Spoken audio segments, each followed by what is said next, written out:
નમસ્કાર મિત્રો, તો ગુજરાત સરકારની લેપટોપ સહાય યોજના અંતર્ગત તમને 25,000 રૂપિયા સુધીની સહાય મળે છે. તો આ યોજનાનું ફોર્મ કોણ ભરી શકશે, તેના માટેના જરૂરી ડોક્યુમેન્ટ ક્યાં ક્યાં છે, ફોર્મ કઈ વેબસાઇટના માધ્યમથી ભરવું અને આના માટેની યોગ્ય લાયકાત અને શરતો શું હોય છે, તેના વિશેની સંપૂર્ણ માહિતી આજના વિડીયોમાં જોઈશું. તો કે ગુજરાત સરકાર દ્વારા જે છે તે પોતાની લેપટોપ સહાય યોજના છે તે બહાર પાડવામાં આવી છે, જે અંતર્ગત ગુજરાત સરકાર દ્વારા જે છે તે શ્રમયોગીના બાળકોને ઉચ્ચ શિક્ષણ માટે લેપટોપ ખરીદી પર આ સહાય આપવામાં આવે છે. તો તમને વાત કરું તો કે મળવાપાત્ર કુલ સહાયની વાત કરું તો કે 50% કે વધુમાં વધુ 25,000 રૂપિયા સુધીની સહાય તે તમને મળવાપાત્ર રહેશે. આ બંને રકમમાંથી જે પણ રકમ ઓછી હશે તે તમને મળવાપાત્ર રહેશે. હવે વાત કરું યોજના માટેની જે છે તે પાત્રતા અને શરતો. કોણ આના માટેનું ફોર્મ ભરી શકે છે? તો કે લાભાર્થીઓ જે છે તે રાજ્યના કોઈપણ વર્ગમાં જે છે તે શ્રમયોગીના બાળકો હોવા જોઈએ, તો જ આના માટેનું તમે જે છે તે ફોર્મ ભરી શકશો. શૈક્ષણિક લાયકાતની વાત કરું તો કે તમારે ઓછામાં ઓછા ધોરણ 12 પાસ કરી અને તેમાં 70% કે તેથી વધુ ગુણ તમને મેળવેલ હોવા જોઈએ. ધોરણ 12ની પરીક્ષામાં કોઈપણ બોર્ડના માધ્યમથી તમારે જે છે તે ધોરણ 12ની પરીક્ષા પાસ કરી હોવી જોઈએ અને તેમાં તમારે 70% કે તેથી વધુ ગુણ આવેલા હોવા જોઈએ. પછી તો કે ધોરણ 12 પછી તમે જે છે તે પ્રોફેશનલ ડિઝાઇનિંગ કોર્સમાં જે છે તે પ્રવેશ મેળવેલ હોવો જોઈએ. વાલીની પાત્રતાની વાત કરું તો કે તમારા વાલી જે છે તે કોઈપણ સંસ્થા અથવા કારખાનામાં જે છે કામ કરતા હોય અને તેમાં જે છે તે છેલ્લા 1 વર્ષમાં લેબર વેલફેર ફંડ જે આવે છે તેમાં તમારે તે ભરાતું હોવું જોઈએ, તો જ આમાં તમે જે છે તે ફોર્મ ભરી શકશો. અને લેપટોપ ખરીદી છે તે વિદ્યાર્થીના પોતાના નામની જ હોવી જોઈએ. પોતાના નામે જ તમે જે છે તે લેપટોપ ખરીદ્યું હોવું જોઈએ.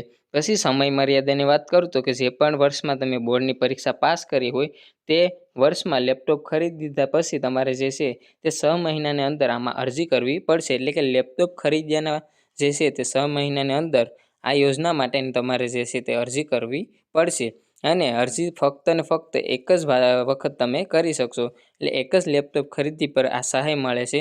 અને જો કોઈ વિદ્યાર્થી મિત્ર ધોરણ 12 પછી જે છે તે વિદેશમાં પ્રવેશ મેળવે છે અભ્યાસ માટે, તો તેને આ સહાય મળતી નથી. હવે તો કે ફોર્મ ભરવા માટેના જરૂરી ડોક્યુમેન્ટની વાત કરું તો કે વિદ્યાર્થીનું આધાર કાર્ડ, ત્યારબાદ વિદ્યાર્થીની માર્કશીટ જેમાં ઓછામાં ઓછા 70% કે તેથી વધુ ગુણ આવેલા હોવું જોઈએ. પછી તમારું પ્રોફેશનલ જે કોર્સ હોય તેનું પ્રવેશનું પુરાવો એટલે કે કોલેજનું એડમિશન પ્રૂફ અથવા તો તમારું બોનોફાઇડ સર્ટિફિકેટની જરૂર પડશે. પછી તો કે કોલેજમાં જે છે તે ફી ભર્યા હોય તેની ફીની અસલ રસીદ એટલે કે તમારે ફીની પહોંચ જોશે. પછી લેપટોપ ખરીદ્યું હોય તેમાં જીએસટીનું પાક્કું બિલ છે તે તમારા વિદ્યાર્થીના પોતાના નામનું જીએસટીનું બિલ હોવું જોઈએ. પછી જે લેબર વેલફેર ફંડ જે છે તે તમે ભરતા હોય તેનો પુરાવો અને તેની રસીદ તમારે જોશે. પછી તો કે તમારે બેંકની પાસબુકની પ્રથમ પાનાની નકલ અથવા તો રદ કરાયેલ ચેક, આ બંનેમાંથી કોઈ પણ એક ચાલશે. હવે વાત કરું આ યોજનાનું જે છે તે ફોર્મ જે છે તે કઈ રીતે ભરી શકો છો, એટલે કઈ વેબસાઇટના માધ્યમથી ફોર્મ ભરી શકો છો. સૌપ્રથમ જણાવી દઉં કે તમારે જે છે તે 6 મહિનાની અંદર લેપટોપ ખરીદ્યાના 6 મહિનાની અંદર જે છે તે આમાં તમારે જે છે તે ઓનલાઈન ફોર્મ ભરવાનું રહેશે. ઓનલાઈન ફોર્મ ભરવા માટેની સત્તાવાર વેબસાઇટ જે છે તે અહીં જોઈ શકો છો કે samman.go.ગુજરાત પોર્ટલ ઉપરથી તમે જે છે તે ઓનલાઈન આના માધ્યમથી જે છે ફોર્મ ભરી શકો છો. આ વેબસાઇટની લિંક આ વિડીયોના ડિસ્ક્રિપ્શનમાં તમને આપી દે તો તમે samman.gujarat.gov.in વેબસાઇટ પરથી આના માટેનું ઓનલાઈન ફોર્મ ભરી શકો છો. અને ઓનલાઈન ફોર્મની તારીખ છે તે ચાલુ જ હોય છે. એટલે કે તમે જ્યારે પણ લેપટોપ ખરીદ્યો ત્યારના પછી તમારે જે છે તે 6 મહિનાની અંદર આમાં જે છે તે ઓનલાઈન ફોર્મ ભરવાનું રહેતું હોય છે.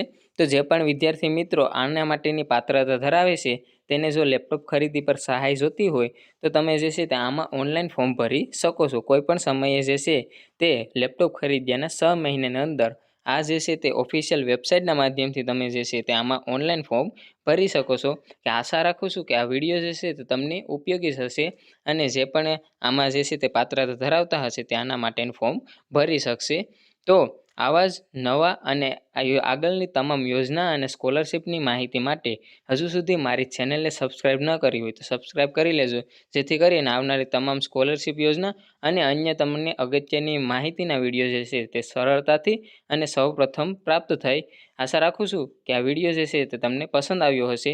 વિડીયો પસંદ આવ્યો હોય તો તેને લાઇક કરજો, શેર કરજો અને હજુ સુધી મારી ચેનલને સબસ્ક્રાઇબ ન કરી હોય તો સબસ્ક્રાઇબ કરી લેજો, જેથી આવનારા તમામ વિડીયોની માહિતી તમને સરળતાથી અને સૌપ્રથમ પ્રાપ્ત થાય. તો મળીએ નવા વિડીયો સાથે. જય હિન્દ, જય ભારત.